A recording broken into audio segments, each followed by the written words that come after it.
하나님의 은혜가 이 시간에도 우리 모두에게 함께 하시기를 우리 주님의 이름으로 축복합니다. 차를 타고 가던 남자가 앞에 물을 만났습니다.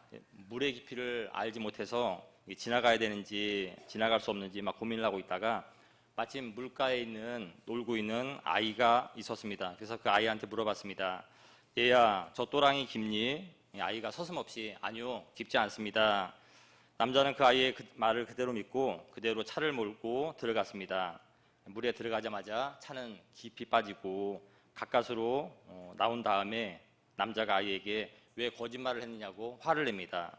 그때 아이가 이런 말을 합니다. 이상하다. 아까 오리들이 들어갈 때는 오리 가슴밖에 안 찼어요. 어떻게 누가 보느냐에 따라서 세상이 참 틀린 것 같습니다. 보는 위치마다 또 보는 사람에 따라 보는 환경에 따라 세상은 조금씩 다 다르게 보일 수밖에 없습니다. 그러기에 한 사건을 만나도 사람에 따라서 다양한 해석이 나오기 마련입니다. 하지만 저와 여러분들이 믿고 있는 이 기독교, 성경의 진리는 그렇지 않습니다. 분명하고 선명하게 하나님의 말씀, 진리를 말씀하십니다. 그러기에 우리가 믿고 그러기에 우리의 소망이 되는 줄로 믿습니다. 하나님이 하시는 분명한 말씀이 뭡니까? 주는 그리스도시요 살아계신 하나님의 아들이시다 라고 언제나 선포하십니다. 내가 곧 길이요 진리요 생명이니 나로 말미암지 않고는 아버지께로 갈 자가 없느니라. 너무 분명한 것이 우리가 믿는 기독교 진리 신앙입니다. 예수를 믿지 않고는 천국에 갈 수 있는 방법이 없다라고 정확하게 말하고 우리를 예수 그리스도께로 인도하는 그런 종교가 우리 기독교입니다. 예수가 인생의 답이다. 예수가 우리의 참된 소망이다. 그러니 예수를 높여라, 예수를 찬양해라, 예수를 경배하라 라는 것이 언제나 변함없이 하시는 하나님의 메시지입니다. 오늘도 3일 동안 각자의 삶 속에서 고단한 삶을 살아오신 우리 모두에게 우리 주인 되신 예수 그리스도께서 이 시간 은혜 베푸시기를 우리 주님의 이름으로 축복합니다. 우리가 읽은 오늘 본문에는 한 농부가 나옵니다. 열심히 땀 흘려서 1년 동안 농사를 지었고 그 농사의 대가가 대풍작을 이루는 모습을 본문을 통해서 볼 수가 있습니다. 추수하여 곡식을 담기에는 현재의 창고가 너무 작기 때문에 이 농부는 계획이 더 큰 창고를 지어서 자기가 지은 그 대풍을 그 창고에 넣을 생각에 희망이 부풀어 있는 그런 모습을 보고 있습니다. 너무 기분이 좋고 이 농부가 너무 행복해서 혼자 독백을 하는 장면이 19절에 나옵니다. 19절 말씀에 또 내가 내 영혼에게 이르되 영혼아 여러 해 쓸 물건을 많이 쌓아두었으니 평안히 쉬고 먹고 마시고 즐거워하자 하리라 하되. 아멘. 소출을 얻기 위해서 농부는 1년간 땀을 흘리고 수고를 했고 그 결과 풍요로운 삶을 맞이한 한 농부의 행복한 감정을 우리는 느낄 수 있습니다. 사실 우리가 일하는 종류가 틀려서 그렇지 우리의 모습도 이 농부의 모습과 크게 다르지 않습니다. 우리도 땀을 흘리면서 열심히 살아가는 이유가 결국 풍성한 삶, 좀 더 행복한 삶을 위해서 오늘도 살아왔습니다.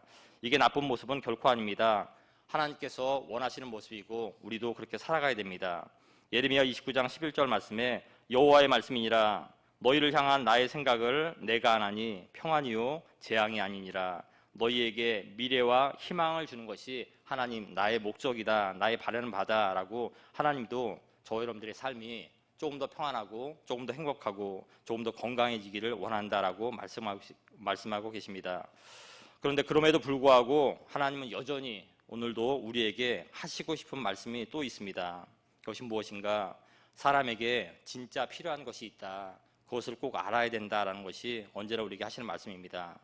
우리에게 진짜 필요한 것, 소출이 있어서 창고만 있으면 될 것 같은데 그 창고뿐만 아니라 사람이라면 진짜 필요한 것이 있으니 그것을 알아야 된다.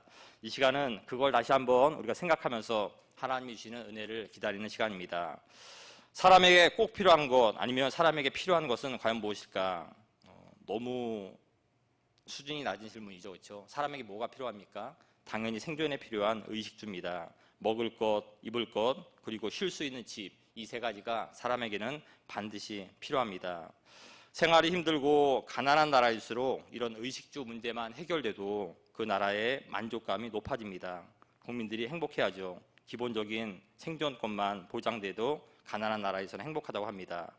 첫 번째로 사람에게 필요한 것이 의식주, 기본적인 생존의 문제라 그러면 이게 두 번째는 뭐가 필요할까요? 우리 스스로도 사람이기 때문에 스스로를 생각하면 잘 알 것 같습니다. 두 번째로는 문화생활입니다. 의식주 문제가 어느 정도 해결되고 시간이 흐르면 먹고 사는 걸로 만족해지지 않는 것이 사람입니다. 그래서 문화생활을 원하고 시간이 흐르면 그런 분위기 속에서 살기를 원합니다. 문화생활의 욕구가 사람에게 생기기 시작하는 겁니다. 백화점, 영화관, 분위기 좋은 식당, 대형 공연장, 여행사, 또 동아리 모임, 왜 이렇게 많이 생기고 또 그런 단체가 왜 이렇게 많은 돈을 법니까? 의식주가 문제가 해결된 사람들이 문화의 욕구를 찾기 때문에 그런 대형 단체들이 생기는 겁니다. 사람은 어떤 존재입니까? 마음이 통하는 사람들과 함께 만나서 시간을 보내기를 원합니다. 취미생활, 쇼핑, 운동, 영화, 음악, 여행, 하다못해 좋은 사람과 함께 커피숍에서 커피를 마시면서 수다라도 떠는 그런 시간을 가지기를 원하는 것이 사람입니다. 이제 마지막으로 사람에게 세 번째로 필요한 것은 무엇일까요? 먹는 문제 해결되고 또 문화생활 해결되면 더 이상 필요 없을까요? 근본적으로 중요한 이 사랑이라는 문제가 필요합니다. 순서는 세 번째로 말씀드리지만 본질적으로 행복한 삶을 위해서 가장 핵심은 사랑입니다. 아이고 목사님, 지금 삶이 바쁩니다 우리가. 그리고 지금 우리 나이가 몇 살인데 사랑 타령입니까? 그렇지 않습니다. 우리에게 사랑이 필요하다는 것은 우리 스스로가 다 잘 알고 있습니다. 그 가수 오동근 씨 잘 아시죠? 우리 권사님들 잘 부르시던데 내 나이가 어때서 있지 않습니까? 그렇죠? 내 나이가 어때서 뭐하기 딱 좋은 나이라고요? 사랑하기 딱 좋은 나이인데 그렇죠? 그 사랑이 이 사랑인지 모르겠지만 또 농담반 진담반으로 드린 말씀이지만 어쨌든 사람에게는 사랑이라는 감정이 꼭 필요합니다. 의식주, 또 문화생활, 사랑, 어떻게 보면 우리가 살아가는 거, 사람들이 살아가는 것은 이 세 가지를 구하고 이 세 가지를 위해서 살아간다고 해도 현실적으로는 틀린 말이 아닙니다. 오늘 본문에 나오는 농부도 소출이 많아서 행복한 내일을 꿈꾸면서 있는 장면을 우리가 보고 있습니다. 참 나쁜 게 아닌데 그런데 예수님은 이 농부에게 뭐라고 얘기합니까? 어리석은 자여라고 꾸짖습니다. 우리가 볼 때는 평범해 보이는데 오늘 우리가 그렇게 살아왔는데 우리도 내일을 이 농부처럼 꿈꾸고 있는데 예수님은 왜 그 농부에게 어리석은 자라고 꾸짖을까? 20절 말씀에 예수 그리스도께서 하신 말씀이 나오죠. 우리 20절 말씀을 함께 한번 읽어보겠습니다. 20절입니다. 시작.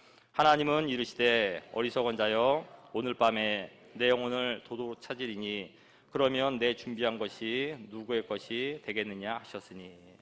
아멘. 문제가 무엇입니까? 예수님께서 농부를 꾸짖는 그 진짜 문제는 통장을 들고 기뻐할 줄만 알았지 자신에게 진짜 필요한 것이 모르고 살고 있다라는 그런 뜻입니다. 오늘 이 농부와 비슷한 삶을 살아가고 있는 저와 여러분들은 어떻습니까?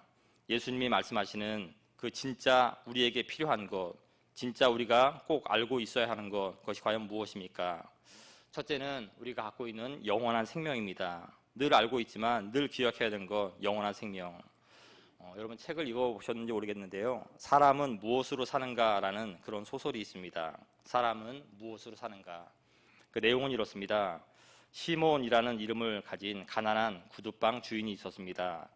어느 겨울날 그 구두방 주인이 술이 만취해서 비틀거리며 길을 걸어가고 있는데 길가에서 옷이 다 벗겨진 채 추위와 굶주림에 버려진 한 젊은 청년을 만나게 됩니다. 그 구두방 주인은 그 젊은이를 집으로 데려다가 잘 보살펴주고 같이 데리고 삽니다. 아무리 그래도 공짜로 밥을 먹여줄 수는 없기 때문에 구두 일을 가리킵니다. 이 청년이 아주 손재주가 좋았습니다. 그 일을 금세 배우고 또 그 솜씨가 너무 좋아서 훌륭해서 손님들이 많아졌습니다. 그래서 그 젊은 청년 때문에 그 구두방은 금세 부자가 되기 시작했습니다. 어느 날 그 구두방을 찾아온 손님 중에서 마치 골리앗처럼 큰 장군이 아주 비싼 귀한 가죽을 가지고 왔습니다. 그리고 구두방 주인에게 말합니다. 이 가죽으로 1년 동안은 거뜬히 신을 수 있는 멋진 또 튼튼한 장화를 만들어 달라라고 주문합니다. 너무 부담이 됩니다. 하지만 그 젊은 청년의 그 좋은 솜씨를 그 구두방 주인이 알고 있기 때문에 자신 있게 알겠습니다 라고 말합니다. 그 장군은 엄포를 놓습니다. 만약 잘못 만들면 가만두지 않겠다라고 얘기하면서 나갑니다. 그 구두 수선공은 젊은 청년에게 그 가죽을 바로 맡겼고 그 젊은 수선공은 그 가죽으로 금세 신발을 만들었습니다. 다 만들었다고 구두방 주인에게 청년이 신발을 보여줬는데 이 구두방 주인은 기절할 뻔했습니다. 왜 그러냐면 아까 그 장군은 요구할 때 장화, 멋진 장화를 만들어 달라라고 얘기를 했는데 이 청년이 만들어 온 걸 보니까 그 귀한 가죽을 가지고 슬리퍼를 만들었던 겁니다. 이 청년이 이런 실수를 할 리가 없는데 라고 아리송하기도 하고 너무 무서웠습니다. 그 장군이 해코지할 그 생각을 하니까. 그런데 좀 있다가 손님이 또 문을 두드립니다. 지난번에 방금 나갔던 그 사람의 하인입니다. 그 하인이 돌아와서 갑자기 급한 목소리로 이제 장화가 필요 없습니다. 조금 아까 장군이 시내를 건너다가 그만 죽고 말았습니다. 이제 마님이 장화 대신 우리 장군, 죽은 장군을 시킬 슬리퍼를 필요하다니 그 장화를 만들지 말고 슬리퍼를 만들어 주십시오라고 주문하는 겁니다.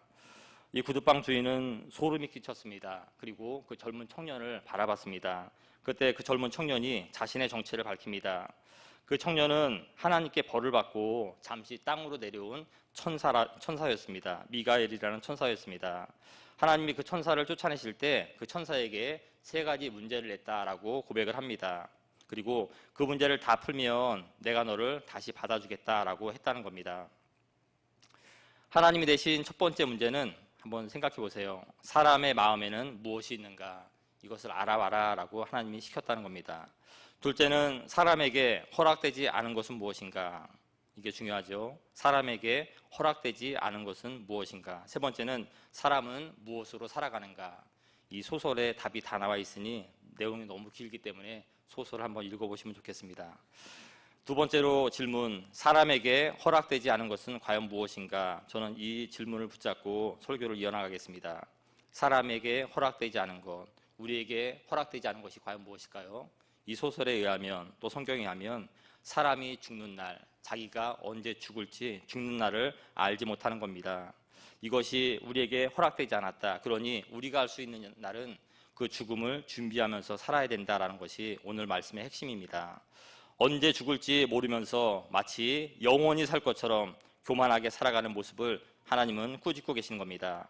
잠시 후에 죽을 그 장군은 장화가 필요한 것이 아니라 슬리퍼가 필요했는데 자신의 죽음을 알지 못했기 때문에 슬리퍼를 준비하지 못한 그런 상태로 마지막을 맞았습니다. 오늘 하나님의 말씀, 어리석은 자여 오늘 밤에 내 영혼을 도로 찾겠다. 하나님이 우리 생명을 언젠가, 우리는 알지 못하지만 언젠가 다시 찾겠다라고 말씀하시면서 그러나 그때는 알려주지 않고 죽음을 잘 준비해야 된다라고 우리에게 말씀하고 있습니다.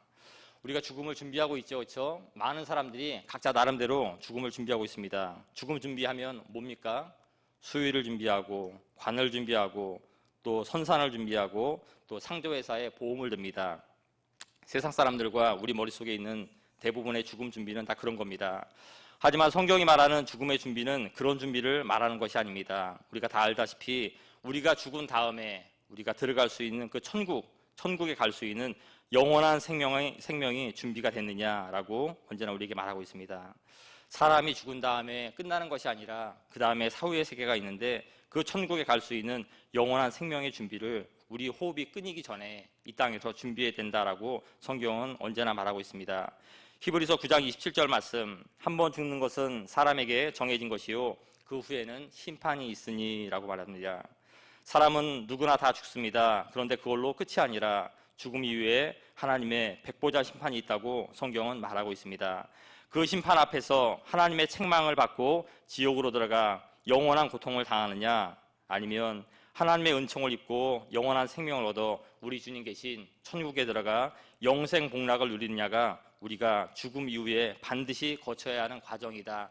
이 과정을 준비하라 라고 성경은 말하고 있습니다. 그러기에 우리에게 진짜 필요한 것은 창고도 필요하고 통장도 필요하지만 저 천국에 가서 하나님과 함께 살아갈 수 있는 영원한 생명이 지금 내 안에 있는가, 또 내 자녀들에게, 내 배우자에게, 우리 가족에게 이 영원한 생명이 있는가를 생각하고 이것을 준비해야 된다라고 성경은 말하고 있습니다. 한 가지 질문을 한번 해보겠습니다. 속으로만 대답해 주시기 바랍니다.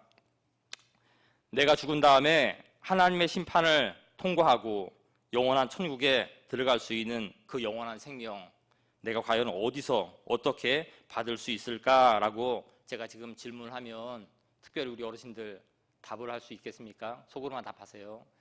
내가 지금 죽는다 그러면 영원한 천국에 들어가서 하나님과 함께 영생 복락을 누릴 수 있는 그 영원한 생명, 그 영원한 생명을 내가 어디서 어떻게 받을 수 있는가? 아니면 나 지금 갖고 있나? 라고 질문하면 어떻게 답변을 하시겠습니까? 성경은 분명하게 말씀하고 있습니다. 사도행전 16장 31절 말씀, 주 예수를 믿으라. 그리하면 너와 내 집이 구원, 영원한 생명을 받을 수 있다. 아멘. 영원한 생명을 어떻게 받을 수 있다고요? 주 예수 그리스도를 마음으로 진실로 믿는 그 사람들에게 공짜로 주시는 하나님의 선물이다라고 성경은 말하고 있습니다. 요한복음 11장 25절 말씀에서 더 분명하게 말씀하시죠. 나는 부활이요 생명이니 나를 믿는 자는 죽어도 살겠고 무릇 살아서 나를 믿는 자는 영원히 죽지 아니하리니 이것을 너희가 믿느냐라고 말하고 있습니다. 부활이요 생명이신 그 예수 그리스도를 마음으로 믿고 진실로 고백하면 우리는 죽은 다음에도 주님이 만들어 놓으신 부활의 길을 따라서 천국에 들어가게 되는 것입니다. 이것이 우리의 영원한 소망이고 기쁨인 줄로 믿습니다. 개인적인 말씀을 잠깐 드려서 죄송합니다만 저희 아버님은 2003년도에 돌아가셨습니다. 올해로 16년째입니다.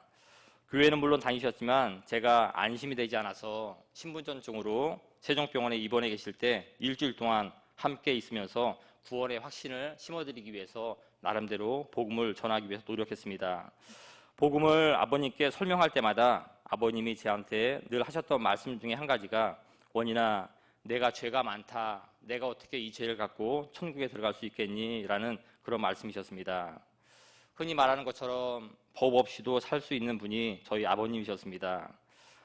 왜 죄를 말할까? 특별히 죽음을 앞에 둔 분이 왜 죄를 말할까? 교회도 다니셨는데 왜 이런 걱정을 하실까? 사람은 다 누구나 양심의 법이 있습니다. 양심의 법.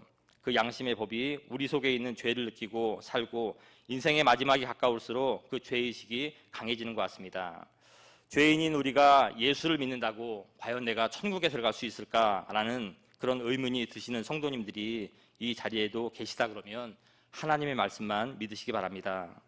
로마서 5장 8절 말씀, 우리가 아직 죄인 되었을 때 그리스도께서 우리 죄를 위하여 죽으셨다라는 이 말씀 붙잡으시면 우리는 모두 천국에 갈 줄로 믿습니다. 예수 그리스도께서 우리 죄를 위해서 이 땅에 오셨고 십자가로 천국과 우리를, 십자가로 하나님과 우리를 연결시켜 놓으셨습니다. 그리고 성경은 말하고 있습니다. 로마서 8장 35절 말씀에 누가 우리를 그리스도의 사랑에서 끊으리오? 라고 우리에게 질문합니다. 예수 그리스도께서 십자가의 보혈로 연결시켜 놓으신 그 영원한 생명의 주를 사탄도 귀신도 세상 권세도 죽음도 그 어떤 것도 끊을 수 없다라는 것이 성경이 우리에게 하시는 말씀입니다. 그리고 결론적으로 로마서 8장 1, 2절 말씀에 그러므로 이제 그리스도 예수 안에 있는 자에게는 결코 정죄함이 없나니 이는 그리스도 예수 안에 있는 생명의 성령의 법이 죄와 사망의 법에서 너를 해방하였습니다 라고 선포합니다. 우리는 이 말씀을 그대로 받아들이는 겁니다. 사랑하는 성도 여러분, 저와 여러분이 영원한 생명을 얻고 천국에 갈 수 있는 것은 우리가 죄가 없기 때문이 아닙니다. 예수 그리스도를 믿음으로 말미암아 내 죄를 용서받았기 때문에 우리는 천국에 갈 수 있음을 믿으시기 바랍니다. 늘 드리는 말씀, 우리 죄가 없기 때문이 아니라 우리는 용서가 필요한 사람들입니다. 오늘도 십자가의 보혈로 우리 죄를 씻어주셨기 때문에 이 자리에 나왔고 하나님께 예배드릴 수 있는 겁니다. 우리 본문 21절도 한번 같이 한번 읽겠습니다. 본문 21절 말씀입니다. 시작. 자기를 위하여 재물을 쌓아두고 부유하지 못한 자가 이와 같으니라. 아멘. 성경은 또 우리에게 두 번째로 하시는 말씀입니다. 우리 육신의 창고에만 양식을 쌓아두지 말고 영혼의 창고에도 양식을 쌓아두라라고 말하고 있습니다. 육신의 창고에만 양식을 쌓아두고 영혼의 창고는 텅텅 비어버리는 그런 어리석음을 꾸짖고 계십니다. 애굽의 총리였던 요셉, 우리가 잘 알고 있지요. 하나님께서 은혜를 주셔서 애굽에 7년 풍년이 들었을 때 애굽은 창고에 곡식을 모아두었습니다. 그리고 7년 뒤에 있는 7년 흉년, 그 흉년에 사람이 죽어갈 때 창고를 열어서 나라를 살리는 일을 했습니다. 이 요셉의 창고는 우리처럼 내 욕심을 위한 창고가 아니라 자신의 육신의 욕심만을 위한 그런 창고가 아니라 만민의 생명을 살리는 그런 구원의 창고였습니다. 성경이 우리에게 하시는 말씀이 이 요셉의 창고 같은 창고가 우리 심령에도 필요하다는 겁니다. 우리 심령에도 요셉의 창고가 필요합니다. 나와 남을 살리는 창고, 가정과 직장을 살리는 창고, 지역과 나라를 살리는 그 창고가 바로 요셉의 창고인데, 이런 창고가 우리 마음 가운데 필요하다는 겁니다. 요셉은 먹을 양식을 창고에 쌓아놓고 백성을 구원했다면, 성경은 우리에게 우리 심령의 창고에 영생하는 양식을 채우라, 그것을 살아가라 라고 성경은 말하고 있습니다. 영생하는 양식, 그것이 바로 뭡니까? 하나님의 진리의 말씀입니다. 우리에게, 사람에게 진짜 필요한 것이 무엇인가? 첫 번째로 영원한 생명이 우리에게 필요하다고 말씀드렸듯이, 또한 우리에게 진짜로 필요한 것은 하나님의 진리의 말씀이 우리에게는 언제나 필요합니다. 성경의 말씀은 하나님의 말씀입니다. 그러기에 하나님은 언제나 우리에게 성경을 사랑하고 그 성경의 말씀을 먹으라라고 명령하십니다. 심지어 에스겔 선지자는 하나님의 말씀 사랑을 이렇게까지 표현했습니다. 에스겔 3장 3절 말씀에 내게 이르시되 인자야, 내가 너에게 주는 이 두루마리를 내 배에 넣으며 내 창자에 채우라 하시기에 내가 먹으니 그것이 내 입에서 달기가 꿀 같더라 라고 되어 있습니다. 하나님의 말씀을 읽고 묵상하는 그런 상태, 그런 상황을 우리의 창자에까지 찰 정도로 하나님의 말씀을 읽고 묵상하고 먹어라 라고 성경은 말하고 있습니다. 에스겔에만 하신 말씀이 아니라 오늘을 살고 있는 저와 여러분들에게도 필요한 말씀입니다. 하나님의 진리의 말씀, 이 한 해도 우리의 창자에 채울 정도로 하나님의 말씀을 읽고 묵상하고 주야로 사랑하는 저와 여러분 되시기를 우리 주님의 이름으로 축복합니다. 우리가 한 가지 생각할 것이, 우리가 왜 하나님의 말씀이 필요하고 왜 우리가 하나님의 말씀을 먹어야 합니까? 우리 잘 알고 있지만 몇 가지만 생각해 보겠습니다.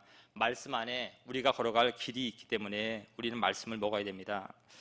기도의 응답을 받는 방법이 각자 다 틀릴 겁니다. 하지만 제 경험으로는 많은 경우에 하나님의 말씀을 읽고 묵상하는 가운데 내 기도의 응답을 받을 때가 참 많이 있습니다. 이처럼 하나님은 많은 경우에 있어서 성도들이 말씀을 듣고 또 말씀을 묵상하는 동안에 기도의 응답을 주실 때가 참 많으십니다. 그러기에 우리는 말씀을 붙잡고 기도하면서 내가 걸어가야 할 하나님의 길을 찾는 것입니다. 그러면 하나님께서 우리의 길을 인도해 주시겠다라고 성경은 말하고 있습니다. 우리만 그러는 것이 아니라 많은 신앙의 선배들이 말씀을 통해서 길을 찾았고, 그래서 그 기쁨을 이렇게 노래합니다.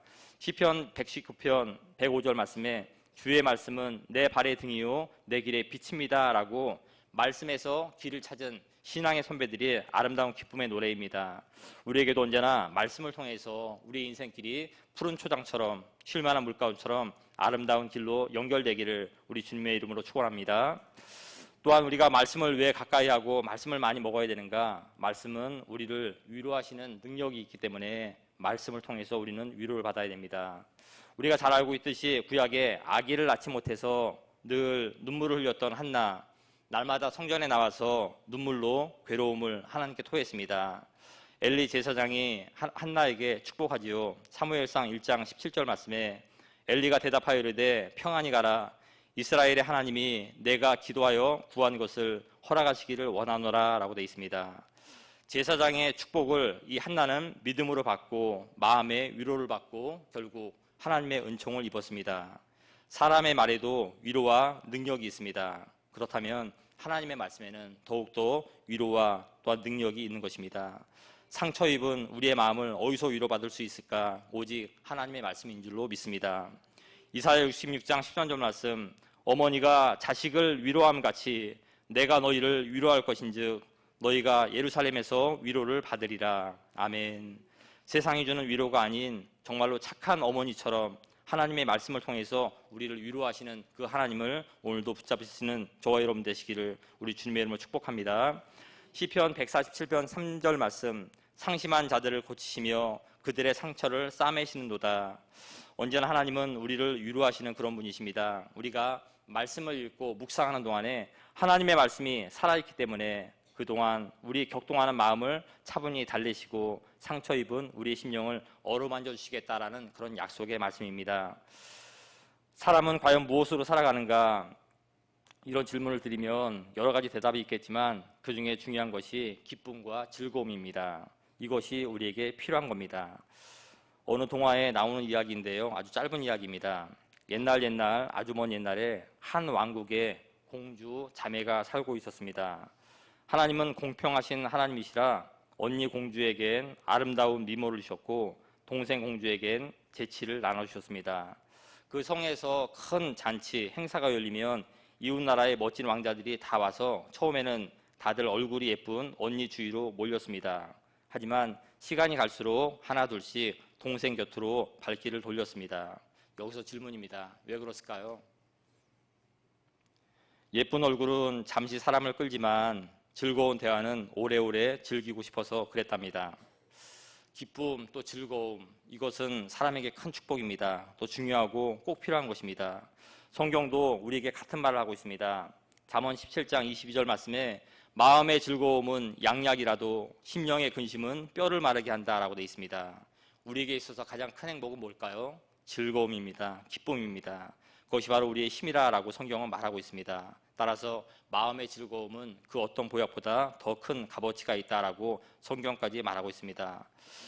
그래서 사람은 뭘 찾아다닙니까? 기쁨과 즐거움을 찾아다니는 게 우리의 인생입니다. 술을 통해서, 마약을 통해서, 또 때로는 운동을 통해서, 또 이성을 통해서, 도박을 통해서, 인터넷 게임, TV를 통해서 결국 사람들은 즐거움을 찾아 헤매다닙니다. 하지만 우리는 경험해 봤습니다. 세상에서 맛보는 그 기쁨은 더 큰 목마름으로 우리를 괴롭힌다는 사실을 우리가 알고 있습니다. 저는 개인적으로 음료수를 좋아하고 콜라를 좋아하는데 정말 목이 마를 때 콜라 마시면 더 갈증이 생기고 더 목이 마릅니다. 정말 목이 마를 때는 콜라가 아니라 탄산음료가 아니라 생수를 마셔야 합니다. 그 생수를 마셔야 목마름이 해결이 됩니다. 성경도 우리에게 같은 말씀을 하고 있습니다. 기쁨에 목이 마르거든 말씀으로 들어가라 라고 성경 말합니다. 말씀 안에 기쁨의 생수가 터져 나온다라고 성경 말하고 있습니다. 예레미야 15장 16절 말씀, 만군의 하나님 여호와시여 내가 주의 말씀을 먹었사오니 주의 말씀은 내게 기쁨과 내 마음의 즐거움입니다. 아멘. 신앙의 선배들은 한결같이 말씀을 통해서 위로를 받고 말씀을 통해서 기쁨을 누리고 그 힘으로 하루를 믿음 안에 승리하는 그런 삶을 살았습니다. 2019년 한 해가 이제 시작됐습니다. 얼마 지나지 않았는데 올 한 해도 우리가 하나님이 주시는 진정한 기쁨, 진정한 즐거움으로 늘 힘을 얻고 늘 주님 바라봐서 영원한 생명을 갖고 있는 기쁜 자로서 또한 즐거운 자로서 살아가시는 저와 여러분 되시기를 우리 주님의 이름으로 축원합니다.